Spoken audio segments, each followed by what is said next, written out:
सवय 1. अंथरुणाची घडी घालण्याची सवय.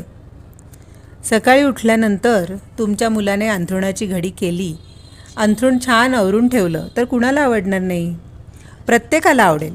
पण खरंच आपली मुलं असं करतात का, असा प्रश्न विचारल्यावर बहुतांश उत्तर नाही असं येतं.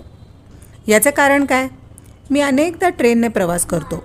रात्रीचा प्रवास असताना बर्थवर झोपण्यासाठी त्या ट्रेनमध्ये मदतनीस छान पांढऱ्या शुभ्र रंगाचे बेडशीट, रजई, उशी आणून देतात. सगळेजण रात्री झोपतात. सकाळी 6 वाजता, 7 वाजता, कोणी 8 वाजता आपापल्या वेळेनुसार आपापल्या स्टेशनवर लोक खाली उतरतात. उतरताना मी हमखास पाहतो की कुणीही त्यांच्या अंथरुणाची, रजईची घडी केलेली नसते. कित्येकदा ती गुंडाळून वर टाकलेली असतात किंवा तशाच विस्कटलेल्या स्वरूपात असतात.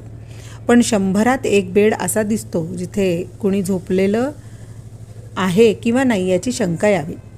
व्यवस्थित घडी घालून ठेवलेल्या चादरी, सतरंजी, पांढऱ्या शुभ्र बेडशीट, पण त्या घडीवरून समजतं की ही घडी परत घातलेली आहे. असं का?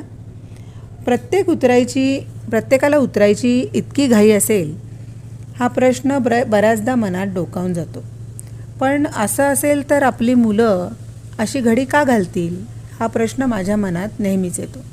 अर्थात ज्या बर्थवर अंथरुणाची घडी आहे त्या व्यक्तीने ती घडी एकाच कारणासाठी घातलेली असते. ती म्हणजे त्या व्यक्तीला अंथरुणाची घडी घालायची सवय लागलेली असते आणि ही सवयच काम करते. ही सवय मुलांना काय देऊन जाईल? सर्वप्रथम त्यांच्या स्वतःविषयी आदर वाटायला लागेल. ज्याला स्वतःविषयी आदर असतो तो कधीच गबाळा राहत नाही, अव्यवस्थित राहत नाही. तो उठल्या उठल्या आपल्या स्वतःची चादर नीट करतोच, अंथरुणाची घडी घालतो, आजूबाजूचा पसारा आवरतो. ही सवय ज्याच्या अंगी असते त्यांच्यामध्ये आपोआप शिस्त येते.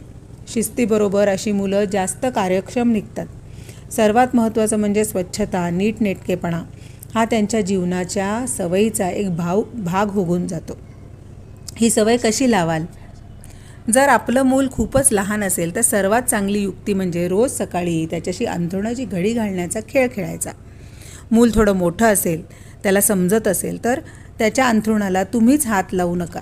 बाकी सर्व घर स्वच्छ आवरून ठेवा आणि जेव्हा तो परत आपल्या अंथरुणाकडे येईल तेव्हा सगळ्यात आपलंच अंथरूण कसं खराब आहे त्याला स्वतःहून जाणवेल.